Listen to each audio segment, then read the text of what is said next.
Welcome back, everyone, to another edition of Live from My Girlfriend's Couch.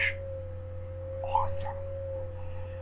Having a great time here, New Year's Eve. Wanted to say some quick things. First of all, address everybody in the community. Hope you've all had a pleasant holiday experience. Hope that your New Year is going really well, or at least your road to the New Year. I think this is going to be a good year. I really do. I have a lot of positive motivation, and I want to emphasize that for everybody else going on. And if you're in a place in your life where you could use a little bit more positive energy, just keep your head up, man, because it's out there. Or woman, if you're not a man. But either way, wanted to make this video because I did not see TNA Impact this week. And instead, my friend Dan and we went to a live TNA event in Albany, New York, at the Capitol, Times Union Center. Had a lot bigger of a turnout than I expected, truly. It was pretty awesome. Not gonna lie, there was a lot of older fans there, myself included. Had the retro NWO Wolfpack and such t-shirts, and a lot of these were legit from 97, 98. Saw a lot of people there. It was crazy. I got the Wolfpack symbol from a bunch of people. Talked to one parent in particular. TNA, everybody bitches about how maybe they don't have as much of a fan base, or they don't put on as good of a show as WWE or whatever. But for the amount of money that the tickets were and for where they were, it just, they were really good. So it was a great value. I think it was $30. We were like right on the floor. We were not up at ringside itself, but we were the first level on the stairs go up in any kind of arena seating. So that was nice. We didn't get to meet any of the wrestlers because we didn't take like any advantage package or spend $400 on merchandise just to go get it signed. But like, if you brought your kids and shit, you could have bought the $20 action figure set with Jeff Hardy and AJ Styles in it, and they were doing signings all night. TNA really gives a shit about the fans. It's one thing I can say for them. They made sure that we left there, we felt entertained. They really responded well with to the energy in the place. Now myself, I was being a real bastard. I was only cheering the heels all night, and I was heckling all of the faces. It was terrible. Even in the first match, they had Kid Cash, Jesse Sorensen, and Austin Aries all in a three-way for the title, for the X Division Championship. And Kid Cash had the loudest pop in that match when he did a move on Sorensen and just got up and started taunting him, and the whole place started to erupt. Nobody liked Sorensen. I think they were even teasing like a heel turn out of Sorensen, and maybe they turn Aries face. Just the way that the crowd was reacting. Everybody kept yelling at Sorensen. They were like, "Get a personality!" And I kept yelling, "You can't wrestle!" It was awesome. So, that was one of my least favorite matches of the night, honestly, because the pacing was really off. And then there was oh, hi. That's my girlfriend over there. Hi. Say hi. She's adorable. She's wearing her new skinny jeans. Oh, yeah. Look at that body. She works out. So, as the night went on, the matches got better. I was really not impressed by the X Division match, mainly because it didn't feel like an X Division high-paced match. It really didn't get the crowd super excited or worked up. There was only one high spot. Sorensen did a top rope move to the outside, I believe, onto Kid Cash and Aries when they were in the middle of a shoving match. But realistically, there were no other top rope moves even in the ring. Aries won with the brainbuster suplex. Just really, I don't know. Aries got a ton of chance for him, but just really wasn't happening. So I don't even remember what the next match was, to be honest. I think it was Crimson against Matt Morgan. You know they're going to tease that split soon, so they're trying to get them in a program to feel each other out. Nobody liked Crimson. I guess Albany, New York is a little bit of a rough crowd. Morgan was really hot. Every time he did a move, he had cheers. He dominated the whole match. I think Crimson rolled him up at the end for a win. He got like no offense in. I think in the whole course of the night, Crimson got like 2 elbows in, like 2 punches to the face, and maybe a hip toss. That was his whole offense. It was really nothing. He didn't slam him garbage. He moved out of the way of the carbon footprint. Morgan got caught up in the turnbuckle, and then Crimson rolled him up to stay undefeated. And I swear to God, everybody next to me was like an older person, older fan, except for like the 2 kids that were in the front row with us in our little section. And everybody was like, "Come on, Goldberg 2.0, learn to wrestle." And people were chanting, "You can't wrestle," to him, and it was funny. Morgan, he needs to be out of that tag team scene. He needs to be pushing for a main event title. There's no reason he shouldn't even be like the TV champ right now or whatever. It's ridiculous. So, the women's match was really good. Gail Kim got the perfect heel heat of the night. And when she was in her match with Mickie James,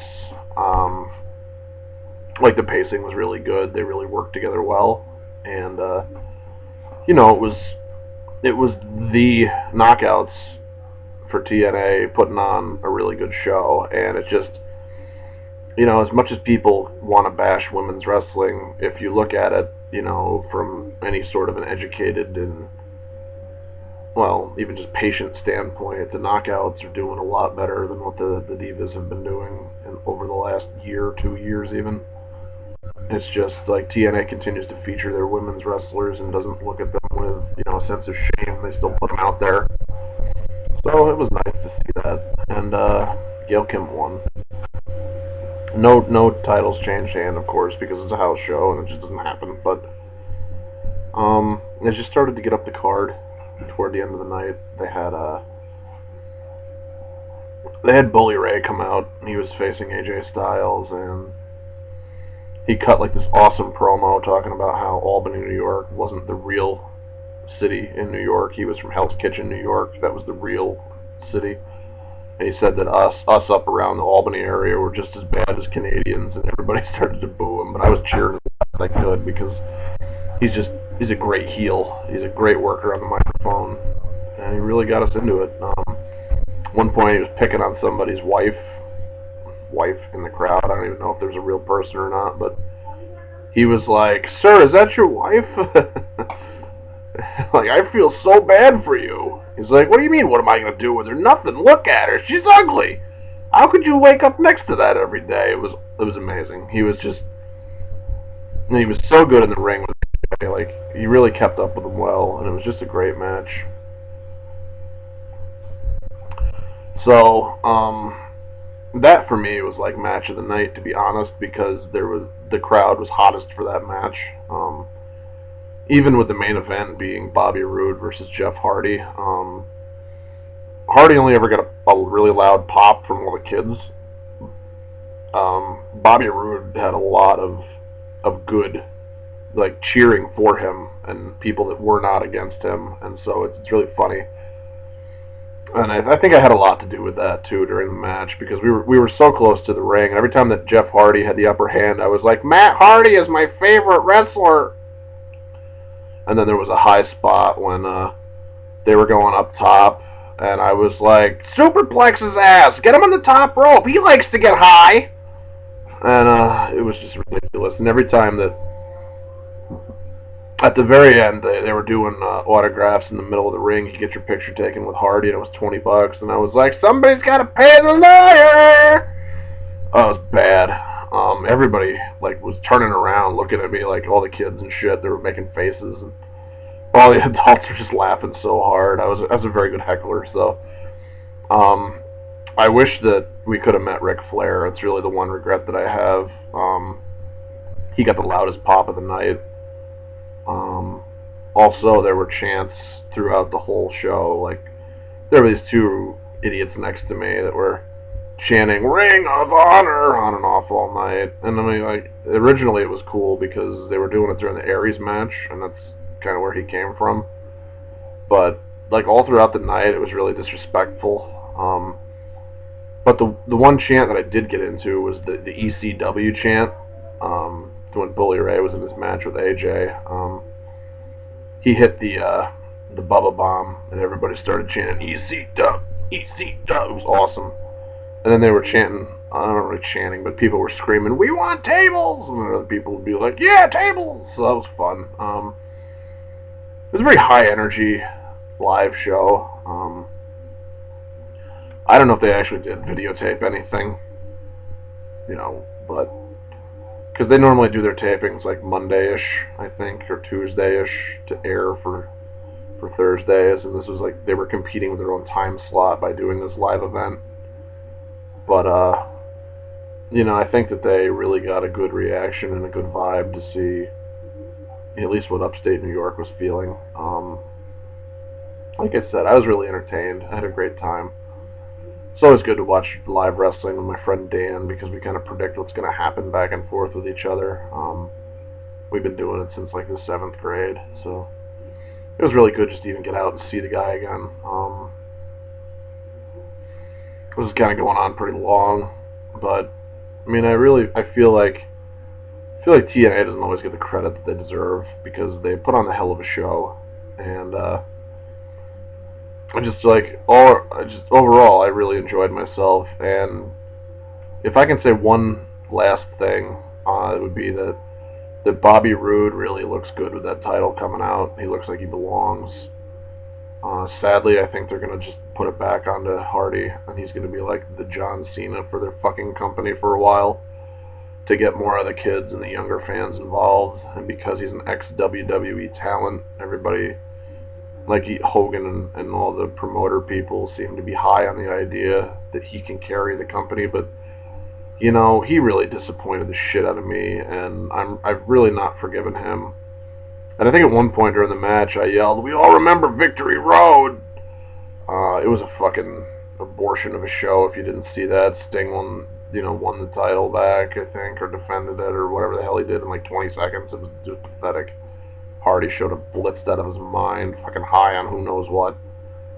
Awful. Worst pay-per-view main event of the year. But they've come a long way since then. And I think that they're showcasing the right people at these events.